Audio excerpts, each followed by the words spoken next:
What have I been doing? Well, hello. It's been a couple weeks, but I have been doing stuff.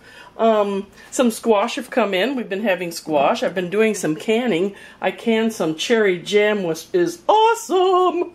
And now I'm starting some more sprouts.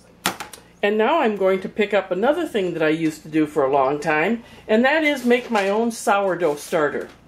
Bread Man's Healthy Bread Book by George Burnett. In here is a sourdough starter recipe, and I've used that. And it's always worked for me, so I just follow their simple instructions. For that, I have 2 cups of warm water.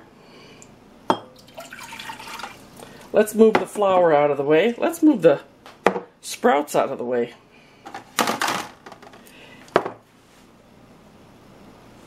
Then I have 2 1/2 teaspoons active dry yeast. This isn't the instant yeast, this is just active dry yeast. I'll put that in. 1 tablespoon of honey. So I put that in. I'm going to stir it a little bit. I'm going to let this mixture stand for 10 minutes. The idea is I want all of the yeast dissolved. This takes 2 to 5 days to make a sourdough starter. Now the longer the starter stands, the stronger it will be. So if you're not sure, go 2 days, 3 days. If you like it really strong, go 5 days. But we'll get to that in about 10 minutes. Okay, this is sat 10 minutes, and as you can see, it's foaming. That's good. It might start to smell a little sour. That's good. It's called sourdough. And what that means is the bread isn't as sweet as just white bread. So sourdough is good if you're watching your carbs. Now I add 2 cups of flour. That's just unbleached. And I mix this together till it's smooth.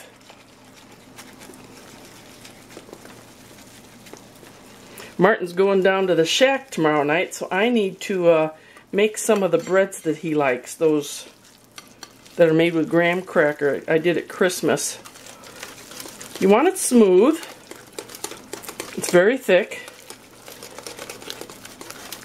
I'm going to put some saran wrap on, put it on there tight.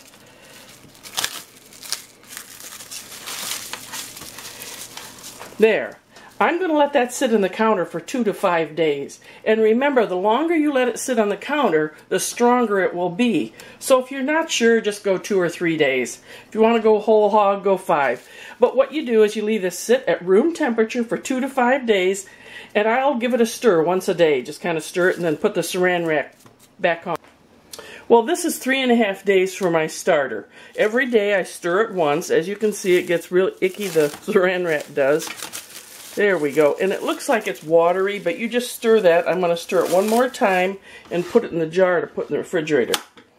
So see, it's kind of watery there. That's okay. Don't pour that off. Just stir it.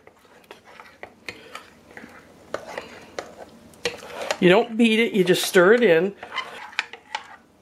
Let me pour this in, and I'm going to tell you what you do. I'm going to have to read it because it's been a while. But I remember now how I did this. Let's see if I can just pour it in. I'm being brave this morning.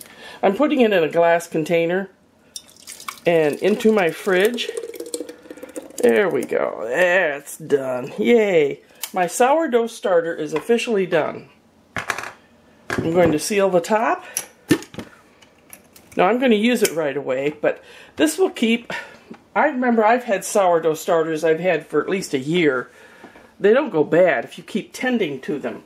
Now, tending to them, that's what I'm going to tell you from my book. If you're not using this very often, and it's in your refrigerator at least once a week, you need to take a cup out and feed it again. And it'll keep fine in the refrigerator. It's the same process you do when you use it. Take a cup out, put back a cup of flour and a cup of warm water, stir it, let it sit for 30 minutes, put it back in the fridge. That's all there is to starter. Now, I suppose there's a lot more complicated recipes out there, but this one has always worked for me, so I'm going to keep with it. Sourdough starter for your bread machine. It's easy. Give it a try. Let me know how it turns out. And I'm going to be making a recipe really soon. Sourdough English muffins from the bread machine. I'll show you that. That'll be the next one. I hope you have fun trying this. You can't go wrong. Bye-bye.